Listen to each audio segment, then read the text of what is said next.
இரங்கல் இதில் ரொம்ப மனசு கஷ்டமாக இருக்குது. ஐயாவோட நிழலில் வளர்ந்த நிறைய கலைஞர்கள் இருக்காங்க. சினிமாவை தொட்டாலே ஏவிஎம்மோட நிழல் படாமல் யாரும் இருக்க மாட்டாங்க. அதில் எங்கள் குடும்பத்தில் இருக்கவங்களும் வந்து சாரும் ரோபோ வந்து ஃபஸ்ட்டு கலக்கப்போதையார் பண்ணார் 2005. ஸோ 2006 வைர நெஞ்சம்னு சொல்லிட்டு ஒரு நெடுந்தொடர், அந்த தொடரில் ஒரு வேலை பார்த்தாரு.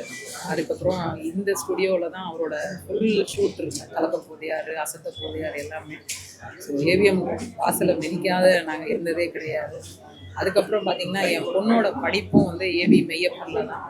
இப்போ உரிமையோட ஐயாட்ட போய் என் குழந்தைக்கு நீங்கள் சீட்டு கொடுத்தே ஆகணும் அப்படின்னு ரோபோ கேட்டு வாங்கி 12th முடித்ததும் ஏவி மெய்யப்பனில் தான். ஸோ இன்றைக்கி அவள் வந்து கல்வி அறிவோடு இருக்கா அப்படின்னா அதுக்கு தூண்டுகோல் வந்து மெய்யப்பன் ஸ்கூல் தான்.